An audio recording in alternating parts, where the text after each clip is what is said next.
खुले में नहाने वाली देवरानी जेठानी। ये कहानी है शोभेपुर गांव की, जहां की महिलाएं आज भी खुले में नहाने को मोहताज है, क्योंकि गांव में एक भी बाथरूम नहीं बना। दुलारी देवी भी अपनी बहू जमुना के साथ उसी गांव में रहती है। उसके दो बेटे हैं, गोपी और रमेश।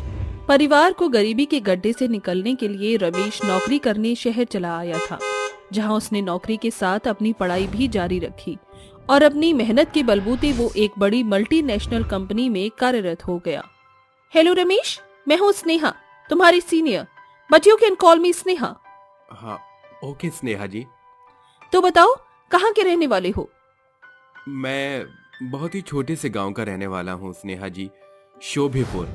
शायद ये जगह आपके लिए अनजान हो। एक गरीब के लिए इतना बड़ा मुकाम बहुत बड़ी बात है। पर ये मुकाम तुमने अपनी मेहनत से पाया है। स्नेहा के मिलनसार व्यवहार के साथ बहुत ही कम समय में रमेश का तालमेल बैठ जाता है और दोनों एक दूसरे के साथ घुलने मिलने लगते हैं, जिसके बाद उनका रिश्ता प्यार में बदल जाता है और वो शादी कर लेते हैं।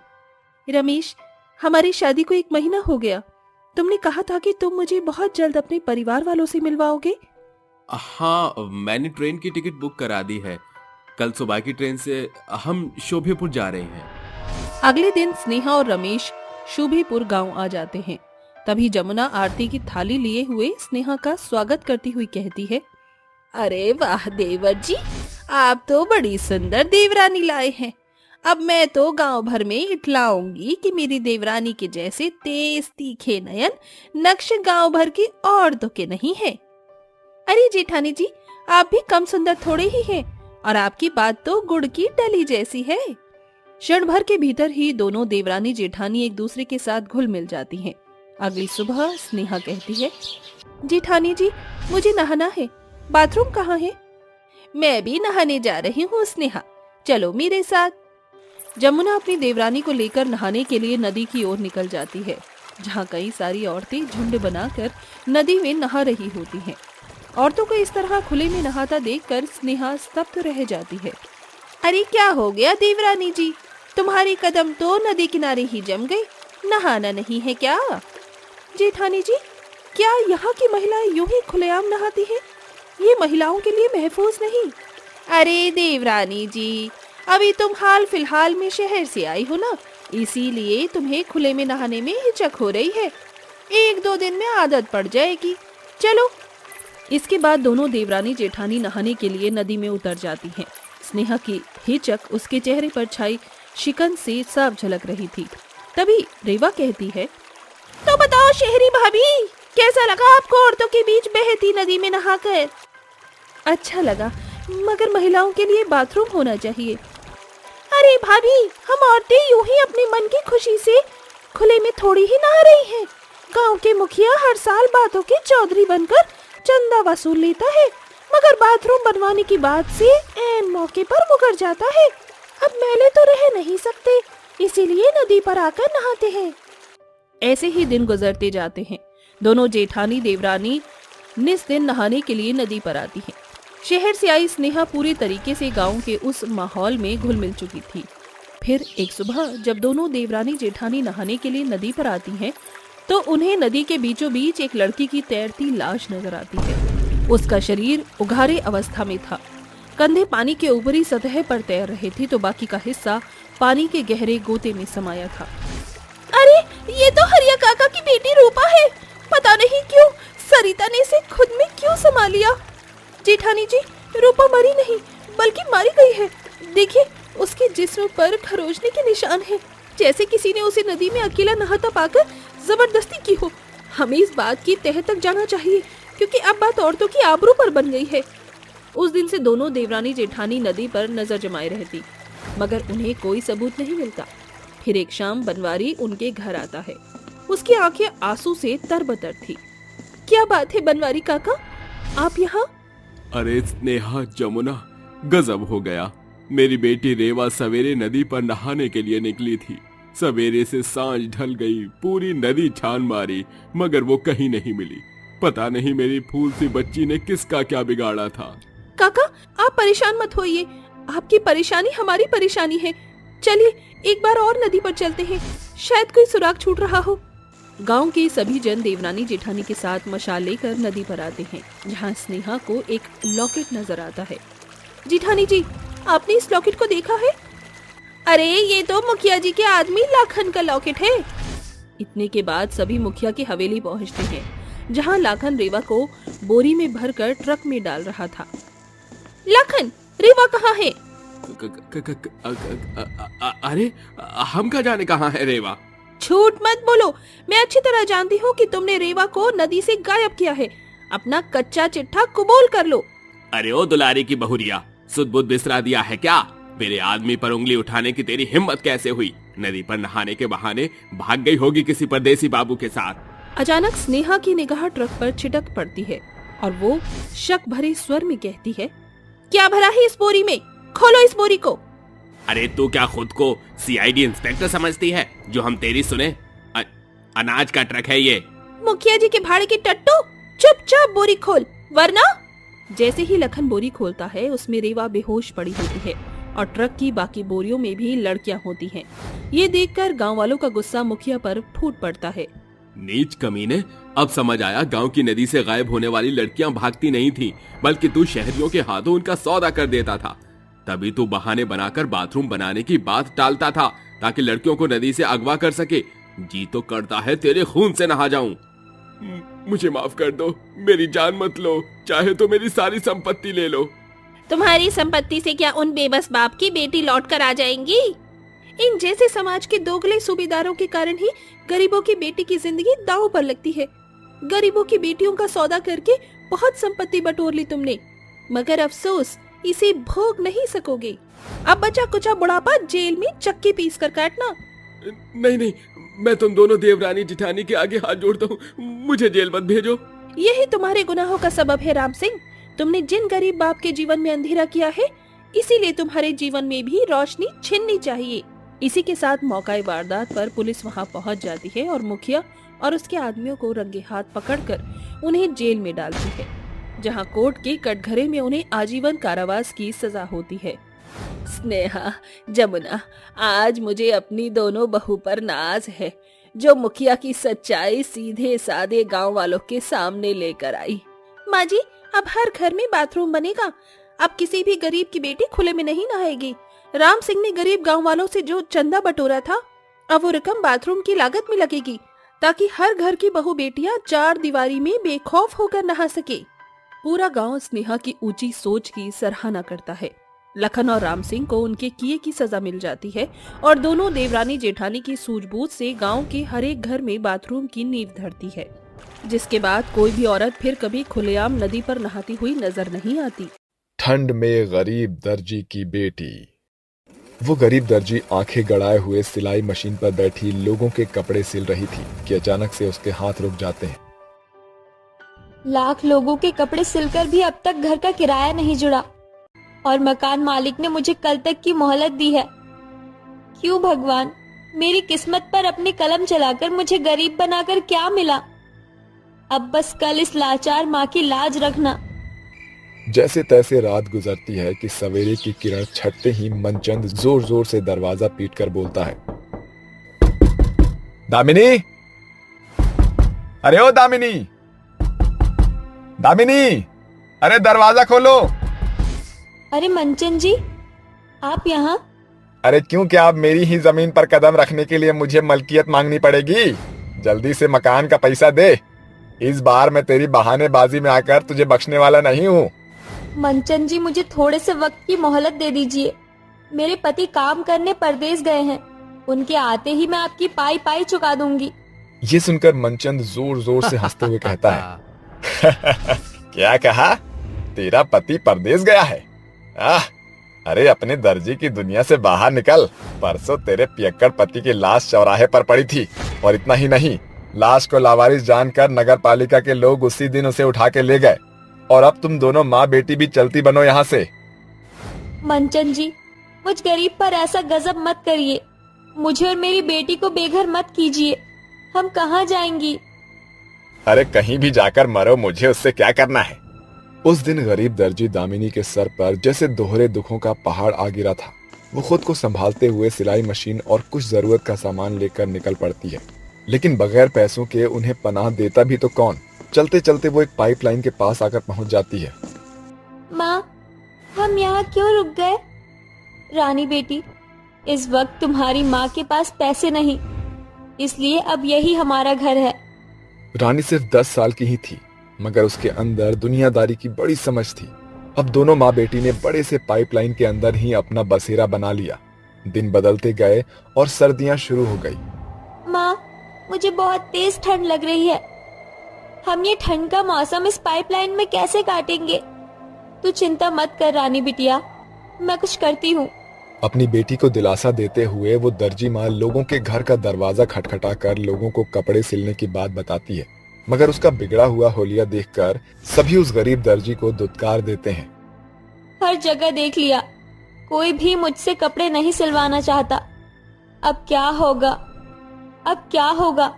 बगैर पैसे के मैं मेरी बेटी के खातिर स्वेटर कैसे खरीदूंगी? दामिनी खुद में बड़बड़ाती हुई आगे बढ़ ही रही होती है कि उसके कदम एक रईस घर के आगे रुक जाते हैं। शायद यहाँ बात बन जाएगी। बहन जी, दरवाजा खोलिए। एकाएक झटके से दरवाजा खुलता है और सामने खड़ी मंजुला झझकते हुए कहती है, कौन हो तुम? क्यों दरवाजा खटखटा रही हो? माफी चाहती हूँ बहन जी, मैं एक गरीब दर्जी हूँ। पैसे की तंगी के चलते मेरा घर छिन गया, जिस मारे मैं और मेरी बेटी बेघर हो गए हैं। यहाँ पास ही के पाइपलाइन में रहती हूँ। अगर आपको कपड़े सिलवाने हो तो मुझे बताना। अरे बाजार में टेलर की कमी पड़ गई है क्या, जो मैं तुझ जैसी गरीब दर्जी को अपने कपड़े सिलने को दूंगी? चल भाग यहाँ से, पता नहीं चले आते हैं कहाँ कहाँ से मुंह उठाकर। इस तरह मंजुला बेरुखी दिखाकर गरीब दर्जी के मुंह पर दरवाजा बंद कर देती है। दामिनी सारे रास्ते सोचते हुए पाइपलाइन में पहुंचती है। गुजरते दिनों के साथ ठंड का मौसम बड़ी बर्फबारी में बदल जाता है। तभी एक अनाउंसमेंट होती है, सुनो सुनो सुनो, बढ़ते बर्फबारी के कारण कई रास्ते बंद हो गए हैं। साथ ही बाजार के सभी रास्ते भी बर्फबारी से बंद हो गए हैं। अपने घरों में ही बने रहें। सरकार का ऐसा ऐलान सुनकर मंजुला माथे पर हाथ धरकर कहती है, हायरी मोरी मैया, शादी का दिन इतना पास आ गया है, अब तक तो मेरी बेटी लीला का लहंगा भी नहीं सिला है। माँ, मैंने तो आपको पहले ही कहा था कि समय से लहंगा सिलवा लो। मेरी शादी में सिर्फ 1 सप्ताह बचा है और सब कुछ अगले 1 महीने तक बंद है। अब क्या पहनूंगी मैं? मंजुला को कुछ भी समझ नहीं आ रहा था। तभी उसकी आंखों पर उस गरीब दर्जी की छवि उभर आती है और वो कपड़ा लिए उस पाइपलाइन के पास आती है जहां दोनों माँ बेटी ठंड से ठिठुर रही थी। तभी दामिनी बाहर आती है। अरे बहन जी आप, हाँ वो बर्फबारी के कारण बाजार बंद हो गया है, इसीलिए मैं चाहती हूँ कि तू मेरी बेटी का लहंगा सिल। अगर मेरे दिए समय तक तूने ये लहंगा सी दिया तो बदले में मैं तुम्हें 30,000 रुपए दूंगी। याद रहे, ये लहंगे का कपड़ा बहुत कीमती है, इसीलिए कोई भी भूल चूक मत करना, वरना खामियाजा तुम्हें भरना होगा। दामिनी को अपने हाथों की सिलाई पर आंखें बंद करके भरोसा था, इसलिए 30,000 की रकम सुनकर उसकी आंखों में ठंड को मात देने की आस छिटक पड़ती है। वो इस मौके को छोड़ना नहीं चाहती थी। फिक्र मत कीजिए बहन जी, मैं ये लहंगा सिलूंगी। मंजुला वहां से चली जाती है और नन्ही सी रानी बोलती है, देखो माँ, भगवान ने जहाँ सभी के लिए सारे रास्ते इसलिए बंद कर दिए ताकि मेरी दर्जी माँ को कपड़े सिलने का मौका मिल सके। तू बिल्कुल सही कहती है रानी बेटी, मुझे आज से ही काम शुरू करना होगा। माँ, आप सिर्फ अपना लहंगा सिलो, खाना आपकी बेटी बना लेगी। रानी के शरीर पर सिर्फ एक कोरा कपड़ा था जिसमें ठंड उसके शरीर को आर पार कर रही थी। वो जल्दी से लकड़ियां चुन कर लाती है और चूल्हे पर खाना बनाने लगती है। वो जलता चूल्हा ठंड में गरीब रानी के शरीर को कुछ पल के लिए ही सही मगर गर्माहट दे रहा था। कुछ देर बाद, माँ देखो, कितनी देर रात हो गई है, खाना खा लो। रानी बेटी तू सो जा, मुझे आज रात भर में लहंगे का ब्लाउज बनाना है, क्योंकि लहंगे की बनावट में ज्यादा समय जाएगा। वो मजबूर दर्जी माँ अपनी भूख प्यास मारकर अपनी मेहनत में इस कदर मगन थी कि उसे सर्दी के सिहरते अपने रोए तक नहीं दिख रहे थे। रानी जल्दी से खाना लेकर अपनी माँ का हाथ रोकते हुए खाना खिलाने लगती है। पहले कुछ खा लो माँ। खाओगी नहीं तो काम कैसे करोगी?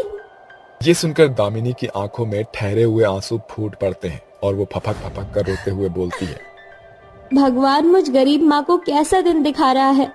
जिस उम्र में तेरे हाथों में कलम होना चाहिए, उस उम्र में तेरे कच्चे कंधों पर चूल्हा चौका संभालने का बोझ आ गया है। माँ, तुम खुद को दोष क्यों देती हो? मुझे अच्छा जीवन देने के लिए जब मेरी दर्जी माँ ठंड को भूलकर भूखे प्यासे मेहनत कर रही है, तो मैं इतना भी नहीं कर सकती? फिर दोनों माँ बेटी खाना खाने लगती है। थाली में सिर्फ प्याज और कुछ रोटियां थी, लेकिन कहते हैं ना कि भूख में तो रूखा सूखा भी अमृत का स्वाद देता। ऐसे ही दिन गुजर रहे थे, साथ ही सर्दी का कहर बढ़ रहा था। मगर गरीबी में मजबूर माँ बेटी के पास सर्दी का कहर काटने के सिवा कोई चारा नहीं था। दामिनी बिना रुके लहंगा सिलने में व्यस्त थी। उस गरीब दर्जी माँ की कई दिनों की बड़ी मेहनत ने गहरा रंग दिखाया। मंजुला ने जब अपनी बेटी का सिला लहंगा देखा तो बड़ाई करने लगी। अरे वाह, कितना सुंदर लहंगा सिला है तुमने। इतना अच्छा बनावट दिया है तुमने ब्लाउज में, और लहंगा भी कितना लाजवाब सिला है। सच कहा है कहने वाले ने कि भगवान जिसे गरीब बनाता है, उसके हाथों में कला कूट कूट कर देता है। मुझे तुम्हारी सिलाई बहुत पसंद आई, इसीलिए मैं तुम्हें 30 के बदले 50,000 रुपए देती हूँ। और तुम बेफिक्र रहो, मेरे सोसाइटी में बहुत सी लेडीज हैं जिन्हें मैं तुम्हारे बारे में बताऊंगी। शुक्रिया बहन जी, ये तो आपका बड़प्पन है जो आपने मुझ गरीब दर्जी पर भरोसा करके अपना महंगा लहंगा सिलने को दिया। आखिर में उस गरीब दर्जी माँ को उसकी सिलाई के मोल के पूरे 50,000 रुपए मिले, जिससे वो पाइपलाइन से निकलकर एक किराए का कमरा लेकर सर्दी के संसाधन भी खरीद लेती है। देखो रानी बेटी, तुम्हारी दर्जी माँ ने तुम्हारे लिए 4 दीवारी का कमरा ले लिया। अब हमें ठंड में और नहीं ठिठुरना पड़ेगा और ना कोहरे का कहर काटना पड़ेगा। माँ, क्या अब मैं स्कूल जा पाऊंगी? हाँ मेरी बेटी। अंत में गरीब दर्जी माँ ने अपनी बेटी को स्कूल में दाखिला दिलाया और लगातार पूरे लगन से मेहनत करती चली गई। इस तरह गरीब दर्जी माँ बेटी का संकरा सफर मेहनत से सफलता की सीढ़ियां चढ़ते चला जाता है। गरीब बाप की 3 बेटियों की जादुई लंबी चोटी। अरे भाई घबरा क्यों रहा है? परेशानी का समाधान तो सिर्फ एक ही इंसान के पास मिलता है, वो है डॉक्टर। अब डॉक्टर के पास जाएगा तो तुझे तेरी परेशानी का समाधान मिल जाएगा। लेकिन मेरी बात तो सुनो। अरे भाई लेकिन वेकिन छोड़ और तू चुपचाप मेरे साथ चल। आज मैं तेरी परेशानी का समाधान निकलवा कर ही रहूंगा। नितेश अपने दोस्त अमरेंद्र को हॉस्पिटल में ले जाता है, जिसके बाद अमरेंद्र डॉक्टर को अपनी परेशानी के बारे में बताता है। डॉक्टर साहब, दरअसल बात यह है कि मेरी 3 बेटियां हैं और तीनों पैदाइशी गंजी हैं। जब से उन्होंने जन्म लिया है उनके सिर पर एक बाल नहीं उगा है। मैं बहुत परेशान हूँ डॉक्टर साहब। मेरी बेटियों के गंजेपन की वजह से कोई उनसे शादी नहीं कर रहा। क्या आपके पास मेरी बेटियों का इलाज है? देखिए, इलाज तो आपको हमारे पास मिल जाएगा। सारी बात यह है कि इलाज करवाने के लिए आपके पास इतना पैसा होगा? डॉक्टर साहब, आपको जितना पैसा चाहिए मैं आपको ला कर दूंगा, लेकिन आप मेरी बेटियों को ठीक कर दीजिए। देखिए, आपकी एक बेटी के ट्रीटमेंट में पूरे 3 लाख रुपए लगेंगे और 3 बेटियों को मिलाकर 9 लाख रुपए हो जाएंगे। क्या आप इतना पैसा देने के लिए तैयार हो? डॉक्टर साहब, ये आप कैसी बातें कर रहे हो? यहाँ हमारे पास 1,000 रुपए भी पूरे नहीं है और आप पूरे 9 लाख रुपए की बात कर रहे हो। हमारे पास इतना पैसा नहीं है डॉक्टर साहब। मैं एक गरीब हूँ और दर्जी का काम करता हूँ। इतने पैसे कहाँ से लाऊंगा? जब तुम्हारे पास पैसे हैं ही नहीं तो मेरे पास मुंह उठाकर क्यों चले आए? चले जाओ यहां से। अमरेंद्र और रितेश दोनों वहां से निकल जाते हैं। नितेश भैया, मैं दिन रात कपड़े सीलूंगा और पैसे कमा लूंगा और अपनी बेटियों का इलाज जरूर करवा लूंगा। हाँ भैया, तुम सही कहते हो। हमारे पास भी कुछ पैसे आएंगे तो हम तुम्हारी मदद जरूर करेंगे। उस दिन के बाद से अमरेंद्र दिन रात कपड़े सिलता रहता है, लेकिन दिन रात मेहनत के बाद भी पूरे महीने के केवल वो 5,000 रुपए ही कमा पाता है। एक दिन उनकी तीनों बेटियों को देखने के लिए कुछ लोग उसके घर पर आते हैं। भाई साहब, सब बात ठीक है, लेकिन अब आप अपनी बेटियों को कब बुलाओगे? मालती के ये कहते ही अमरेंद्र की तीनों बेटियां मालती के सामने आती हैं, जिन्हें देखते ही मालती उठ खड़ी होती है। अरे भाई साहब, ये कैसा मजाक है? अगर ये मजाक है तो हमें पहले ही बता दीजिए। मालती बहन, आप ये कैसी बातें कर रही हो? भला मैं आपसे मजाक क्यों करूंगा? यही तीनों मेरी बेटियां हैं। ये तीनों गंजी लड़कियां तुम्हारी बेटी हैं? अरे ऐसी बेटियों के बाप होने से अच्छा तो तुम डूबकर मर जाओ। ऐसी लड़कियों की शादी कभी जिंदगी में नहीं होती। ऐसा कहकर मालती वहाँ से चली जाती है, जिसके बाद अमरेंद्र की तीनों बेटियां रोने लगती हैं। उन्हें रोता हुआ देख अमरेंद्र बहुत परेशान हो जाता है और रोते रोते घर से निकल जाता है। देखते ही देखते अमरेंद्र जंगल में एक नदी के पास पहुंच जाता है। सही कहा मालती बहन ने, ऐसी बेटियों के बाप होने से अच्छा है कि मैं मर जाऊं। इतना कहते ही अमरेंद्र नदी में छलांग लगा देता है। कुछ देर तक पानी के बुलबुले उठते हैं, जिसके बाद बुलबुले बंद हो जाते हैं। लेकिन तभी अमरेंद्र को डूबता हुआ देख पानी के अंदर से एक देवी माँ उसे अपनी गोद में उठाकर बाहर ले आती है। इतने समझदार होकर 3 बेटियों के बाप होने के बाद भी तुमने इतना बड़ा फैसला क्यों उठाया? तो क्या करूं देवी माँ, मेरी तीनों बेटियों की शादी नहीं हो रही है। वो तीनों गंजी हैं, उनका ये दर्द मुझसे देखा नहीं जाता। देवी अमरेंद्र की ये बात सुनते ही अपने हाथ अमरेंद्र के सिर पर रखती हैं और कहती हैं, चिंता मत करो, सब कुछ ठीक हो गया है। तुम्हारी तीनों बेटियों के सर पर बहुत घने लंबी चोटी है और वह कोई मामूली चोटी नहीं बल्कि जादुई चोटी है।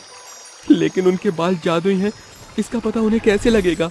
तुम्हें अपनी बेटियों से बस इतना कहना है कि वह अपने दोनों हाथों से अपनी चोटी को पकड़ें और कहें, ऐ मेरे जादुई बाल दिखा दे अपना कमाल। उसके बाद जादुई बाल अपना जादू दिखा देंगे। इतना कहकर देवी माँ वहाँ से गायब हो जाती है, जिसके बाद अमरेंद्र वापस अपने घर लौटता है, जहाँ उसकी तीनों बेटियों के सर पर घने काले लंबे बाल होते हैं। पिताजी देखिए, हमारे सर पर कितने काले और लंबे बाल हैं।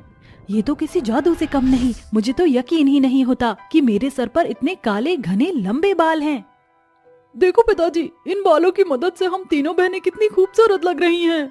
हाँ मेरी बेटियों, ये कोई मामूली बाल नहीं बल्कि जादुई बाल हैं। अमरेंद्र देवी माँ की सारी बातें अपनी तीनों बेटियों को बताता है, जिसके बाद उसकी तीनों बेटियां अपनी अपनी चोटी को दोनों हाथों से पकड़कर कहती हैं, ऐ हमारे जादुई बाल दिखा दे अपना कमाल। ऐ मेरे जादुई बाल दिखा दे अपना कमाल। ऐ मेरे जादुई बाल दिखा दे अपना कमाल। तीनों के एक साथ ये कहने पर आयशा के काले बाल सोने में बदल जाते हैं और उसके बालों से सोने के गहने निकलने लगते हैं। वहीं मनोरमा के बाल काले ही रहते हैं, लेकिन उसके बालों से खाने के कई प्रकार के पकवान निकलने लगते हैं। इसी तरह पुष्पा के बाल चांदी में बदल जाते हैं और उसके बालों से चांदी के बर्तन निकलने लगते हैं। पिताजी जरा देखिए तो सही, कितने सारे सोने के गहने हैं। इतना सारा स्वादिष्ट और लजीज खाना मैंने जिंदगी में कभी नहीं देखा। पिताजी देखिए ना, कितनी अच्छी खुशबू आ रही है। यकीन नहीं होता, मेरे बालों से चांदी के बर्तन निकले हैं और कितने सुंदर हैं। जादू होने के बाद उन तीनों के बाल नॉर्मल ब्लैक बन जाते हैं। ये सब देखकर अमरेंद्र बहुत खुश होता है। अरे भगवान का लाख लाख शुक्र है कि मेरी तीनों बेटियों को उनके बाल मिल गए, वरना मैं जिंदगी भर भी जितनी भी कोशिश करता अपनी बेटियों की शादी नहीं करवा पाता। खुशी के मारे अमरेंद्र की आंखों से आंसू निकल आते हैं, जिसके बाद अमरेंद्र अपनी तीनों बेटियों को गले से लगा लेता है। वो सभी उस रात बहुत खुश होते हैं और पेट भरकर खाना खाकर सो जाते हैं।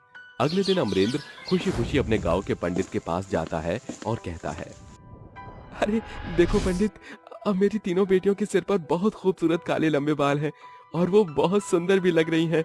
मेरी तीनों बेटियों के लिए कोई अच्छा रिश्ता बताओ। अरे जजमान, अगर ऐसी बात है तो आप बिल्कुल सही समय पर आए हो। अभी ही मुझे एक ही घर से लड़कों की शादी करवाने का अवसर मिला है। क्यों ना मैं तुम्हारी तीनों बेटियों की शादी उन्हीं तीनों लड़कों से करवा दूं? ऐसा कहकर पंडित अमरेंद्र को फोटो दिखाता है। अरे पंडित जी, मेरी तरफ से रिश्ता पक्का समझो। वैसे भी ये लड़के पढ़े लिखे समझदार लग रहे हैं। अब जितनी जल्दी हो सके मेरी बेटियों की शादी करवाओ। मैं अपनी बेटियों की शादी बहुत धूमधाम से करूंगा। कुछ ही दिनों में अमरेंद्र अपनी तीनों बेटियों का रिश्ता तय कर देता है। अरे मेरी बेटियों, तुम्हारी शादी करवाने से पहले मुझे तुम्हारे जादू की जरूरत होगी। पिताजी आप चिंता मत कीजिए और सब कुछ हमारे ऊपर छोड़ दीजिए। आयशा के इतना कहने के बाद वो तीनों एक साथ कहती हैं, ए हमारे जादुई बाल दिखा दे अपना कमाल, ए हमारे जादुई बाल दिखा दे अपना कमाल, ए हमारे जादुई बाल दिखा दे अपना कमाल। तीनों के इतना कहते ही आयशा के बाल सोने से सुनहरे बन जाते हैं, जिसके बाद उसके बालों से सोने के गहने निकलने लगते हैं। वहीं दूसरी तरफ मनोरमा के बाल काले रहते हैं और उसके बालों से खाना निकलना शुरू हो जाता है। इसके साथ साथ पुष्पा के बाल चांदी में बदल जाते हैं और उसके बालों से चांदी के बर्तन निकलने लगते हैं। भगवान तुम्हारी जैसी बेटी हर घर में दे। अमरेंद्र सारा सोना चांदी इकट्ठा करके अपनी तीनों बेटियों की शादी बहुत धूमधाम से करता है, जिसके बाद वो अपनी तीनों बेटियों को खुशी खुशी विदा कर देता है। अपनी तीनों बेटियों की शादी के बाद अमरेंद्र दर्जी का काम करके अपनी आगे की जिंदगी गुजारने लगता है। बहू का ससुराल बना मायका। हॉल में बैठी मंदा गुस्से में कुड़कुड़ा रही थी। शुभी, अरे शुभी, अरे उठ जा, राम जाने क्या होगा इस पुहड़ का। सुबह का सूरज सर पर चढ़ाया है, मगर मजाल है जो ये लड़की कभी जल्दी जाग जाए। माँ की कुड़कुड़ाहट कानों में पड़ते ही शुभी हड़बड़ाहट के साथ जागकर हॉल में आती है। गुड मॉर्निंग माँ। अरे गुड मॉर्निंग को डाल गुड़ की डलियों में। कितनी बार कहा है कि सवेरे उठाकर, अरे सोते समय कान क्या कोल्हापुर कुरियर कर देती है जो चिड़ियों की चहचहाने की आवाज सुनाई नहीं पड़ती। बेटी जात का इतनी देर सवेरे से जागना शोभा नहीं देता। अगर ऐसे ही लेट लतीफ रहेगी तो ससुराल में मायके के नाम की धज्जियां उड़ जाएंगी। मगर माँ, अब मगर अगर का नाप जोक ना कर और जाकर मेरे लिए अदरक इलायची कूटकर कड़क सी चाय बना। माँ की फटकार सुनकर शुभी की आंखें नम हो जाती हैं, जिसके बाद किचन की ओर कदम बढ़ा लेती है। कुछ देर बाद, ये लो माँ चाय। इतने के बाद शुभी कमरे में जाकर कॉलेज के लिए तैयार हो जाती है। जैसे ही बेटी दरवाजे से बाहर बढ़ती है, मंदा बोलती है, अरे ओ लाडो रानी, कहाँ चल दी सुबह सुबह, सायरा बानो की सवारी। माँ, मैं कॉलेज जा रही हूँ। नहीं जाना तुझे कॉलेज। अरे मंदा, जाने दो उसे कॉलेज, आज परीक्षा है बेचारे की। साल भर से रात काली करके पढ़ाई करती आ रही है हमारी बिटिया। तुम चुप रहो जी, तुम्हारे लाड दुलार के कारण ही खुद को पापा की परी समझ बैठी है ये महारानी। सुन ले शुभी, कलम चलाना छोड़कर करची चमचा चलाना सीख, क्योंकि ससुराल में यही काम आता है। अरे मंदा, कोई किसी का भाग्य नहीं जानता। कल को पढ़ लिख कर शुभी अफसर बिटिया बन जाए। अरे नहीं बनाना इसे अफसर बेटियों का, समय से ब्याह करके ससुराल भेज देने में ही भलाई है। कल तुझे देखने रिश्ते वाले आ रहे हैं, तैयार रहना। मगर माँ, विपुल भैया तो मुझसे बड़े हैं, फिर मेरी शादी उनसे पहले क्यों? वो तो सारा दिन मटर गश्ती करते हैं, दोस्तों के साथ लेट नाइट पार्टी करते हैं, फिर भी आपको उनसे कोई परेशानी नहीं। सारी बंदिशें मुझ पर क्यों? इसलिए कि मैं बेटी हूँ।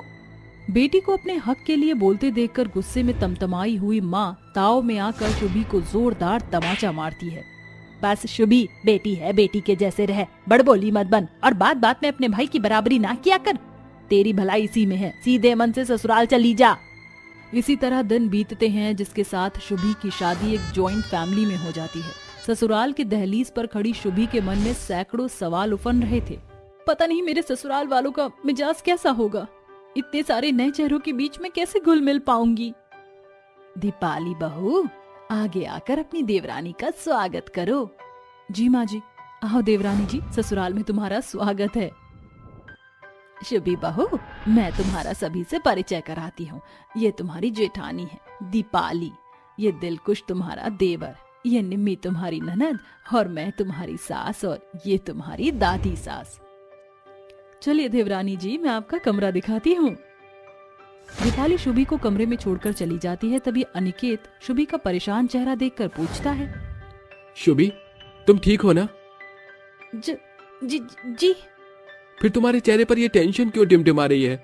समझ सकता हूँ, एक लड़की के लिए ससुराल में घुलने मिलने में टाइम लगता है, मगर मेरे परिवार वाले बहुत मिलनसार और हंसमुख हैं। सभी ऐसा ही कहते हैं, मगर एक लड़की के लिए ससुराल कभी मायका नहीं बन सकता। ससुराल के खौफ से भरी बहू भोर को जागकर काम में जुट जाती है। सफाई तो हो गई, बस अब बर्तन मांजना बाकी बचा है। बहू जल्दी जल्दी बर्तन मांजने लगती है, तभी एक बर्तन उसके हाथों से छूटकर जमीन पर गिर जाता है, जिसकी आवाज से सास और जेठानी कमरे से बाहर आती हैं। बड़ी बहू, तू कमरे में थी तो ये रसोई घर में खटपट कैसी है? पता नहीं माँ जी, चलकर देखते हैं। जैसे ही दोनों रसोई घर में आती हैं तो शुभी डरी सहमी हुई बोलती है, जेठानी जी, मैंने जानबूझकर बर्तन नहीं गिराया। माँ जी, मुझे माफ कर दीजिए, मेरी वजह से आप दोनों की नींद खराब हो गई। अरे शुभी बहू, कोई बात नहीं, बर्तन ही तो था, और अभी 5 बज रहे हैं, इतनी सुबह क्यों उठ गई तू? सास का सीधा सवाल सुनकर बहू का डर दूर हो जाता है। क्या हुआ शुभी बहू, क्या सोचने लगी? देख बहू, अगर तेरी माँ ने तुझे ससुराल में जल्दी जागने की सीख दी है तो उसे दिल और दिमाग से निकाल दे। चलो शुभी, पहली रसोई की रस्म पूरी करने में मैं तुम्हारा हाथ बटाती हूँ। दोनों देवरानी जेठानी नाश्ते की तैयारी में जुट जाती हैं। तभी शुभी झिझकते हुए बोलती है, जेठानी जी, हलवे में कितना शक्कर डाल दूं? 4 चम्मच शक्कर डाल दो। शुभी, सभी जन कम मीठा खाते और मैं चाहती हूँ कि तुम मुझे जेठानी की जगह दीपाली दीदी कहो, इससे मुझे भी खुशी होगी और तुम भी मेरे साथ खुल पाओगी। ये सुनकर शुभी के मन में ससुराल के शासन का सैलाब थम सा जाता है। सभी जन नाश्ते की मेज पर बैठकर बेसब्री से बहू के हाथ बने खाने का इंतजार करते हैं। ला दे बहू, सबसे पहले अपनी दादी सास को अपने हाथों से बने खाने का स्वाद चखा। जी दादी माँ। बहू बारी बारी करके सभी को खाना परोसती है और डर से मांद कर हाथ मलते हुए मन में बोलती है, बस भगवान, स्वाद में कोई भी कमी घटी ना हो, दादी सास को खाना पसंद आए।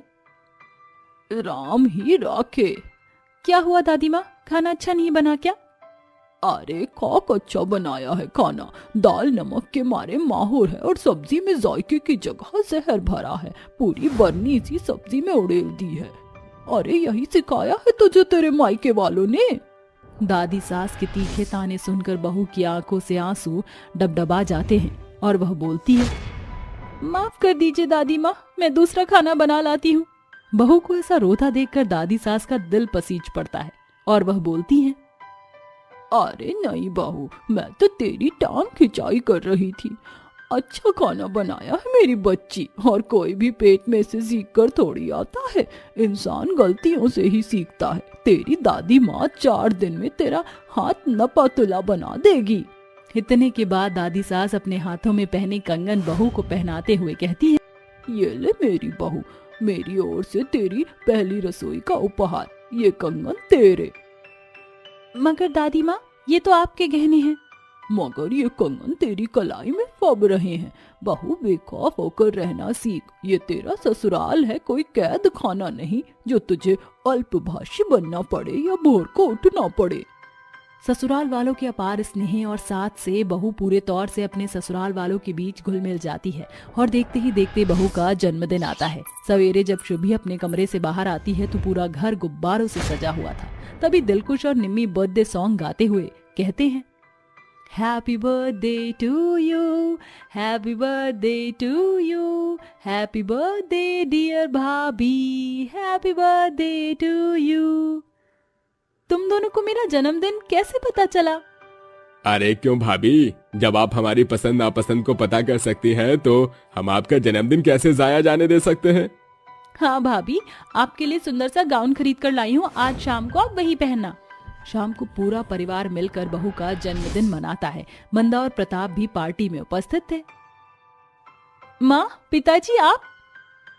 देखो सरिता बहू, मैं ना कह रही थी कि बहू अपने माता पिता से मिलकर झूम उठेगी।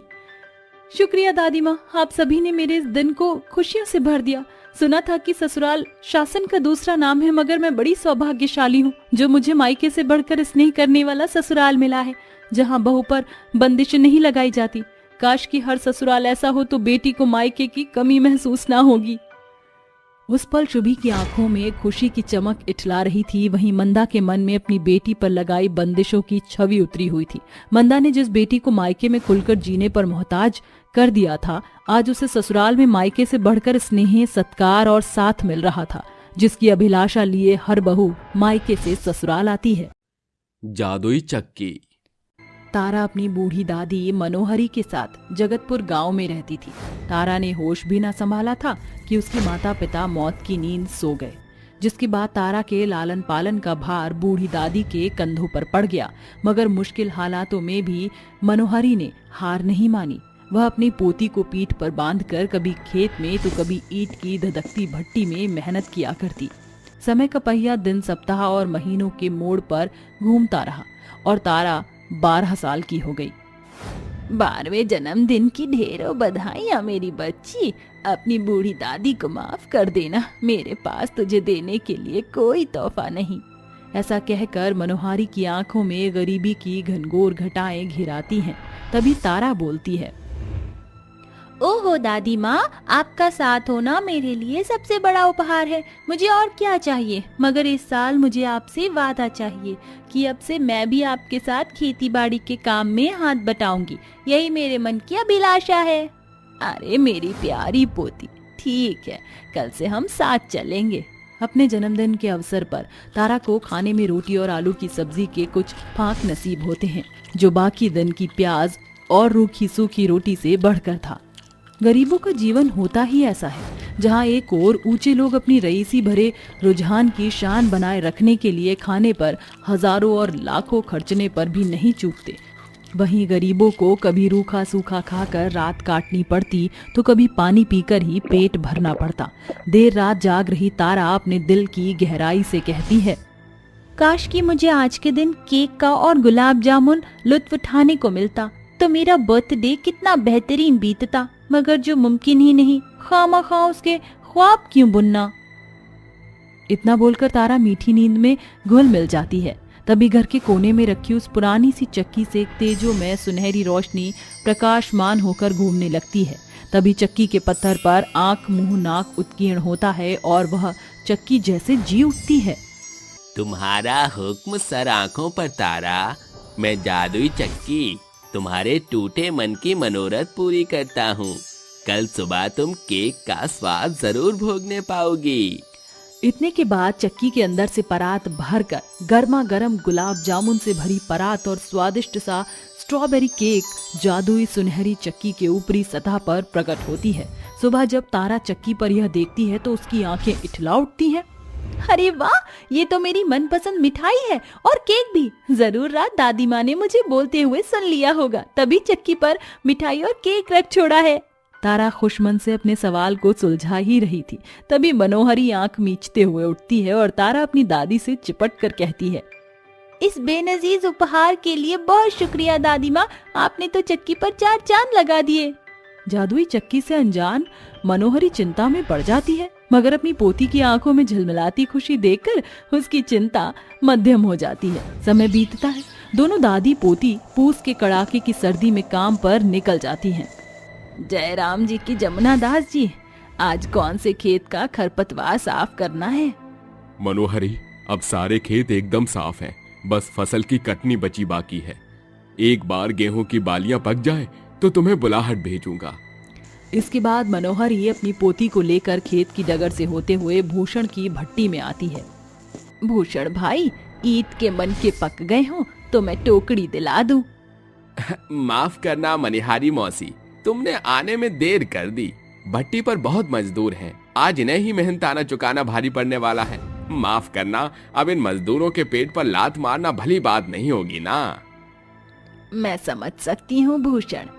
भूषण बड़ी ही सफाई के साथ मनोहरी को भट्टी से रफा दफा कर देता है और कुड़कुड़ते हुए कहता है, 2 नाव में सवार होने वालों का ऐसा ही हश्र होना चाहिए।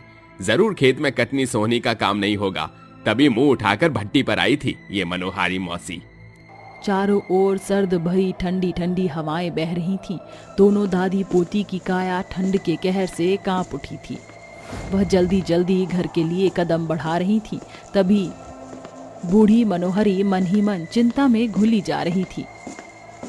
सोचा था कि दिन भर खेत में बनिहारी करके 100-200 दिहाड़ी बन जाएगी तो आटा दाल का मोल मिल जाएगा। भगवान जी जब चाहे हम गरीबों के पेट पर पाबंदी लगा देते हैं। मनोहरी के परेशान भागकर जादुई चक्की एक बार फिर जागृत हो जाती है, जिसके बाद उसके केंद्र से निकल रही सुनहरी चमक से पूरा घर जुगनू के जैसे रोशनी छिटक जाती है और 56 भोगों से भरी हुई एक थाली चक्की से बाहर आती है।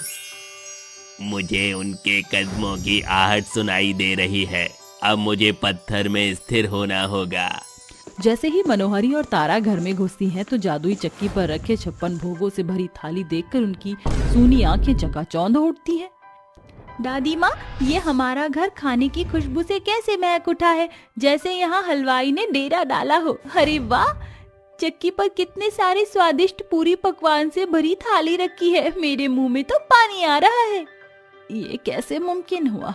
घर में तो अनाज का एक भी दाना नहीं था और चूल्हा भी सूना पड़ा था। फिर ये कैसे हुआ? आओ ना दादी माँ, खाना खाते हैं। जादुई चक्की के बदौलत दोनों दादी पोती एक अरसे बाद 56 भोग खाती हैं। ऐसे ही दिन बीतते जाते हैं। जादुई चक्की भोर की पहली पहर को अपने अंदर से निष्दिन उन्हें भोजन मुहैया कराती। ये सब कुछ मेरी समझ से परे होता जा रहा है। इस चक्की के ऊपर खाना आखिर आता कहाँ से है? ये भगवान की लीला है या नहीं? आज रात मैं ये जान कर रहूंगी। उस रात मनोहरी जादुई चक्की पर नजर गड़ाई थी। तभी भोर के 4 बजते ही जादुई चक्की चलने लगती है और सुनहरी चमक पूरे घर में इठला उठती है। तो तुम वाकई में जादुई चक्की हो? इसमें आश्चर्य कैसा? मैं तो बरसों से जादुई चक्की हूँ, क्योंकि मैं जादुई पत्थर से तराशा गया हूँ। मुझसे तुम्हारी दुख और गरीबी नहीं देखी गई, इसलिए मैंने तुम्हारे भूख मिटने का भार खुद पर ले लिया। मैं खाने खजाने दोने का वारिस हूँ।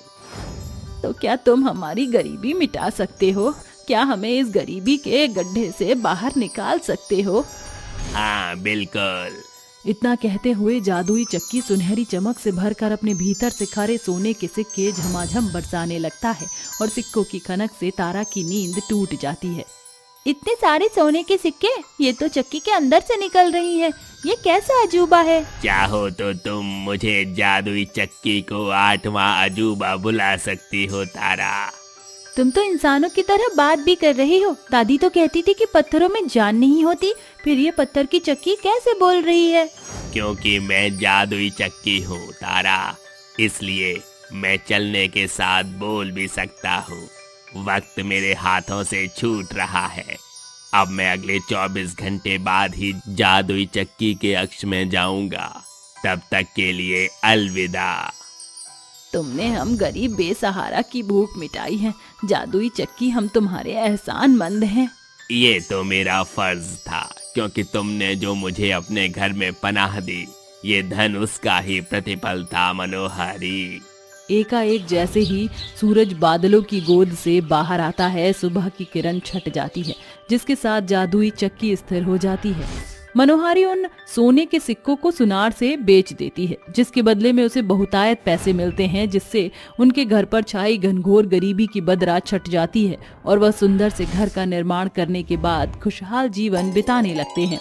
साथ ही जादुई चक्की की मदद से बेसहारा लोगों की मदद के लिए बढ़ चढ़कर हाथ बढ़ाते हैं।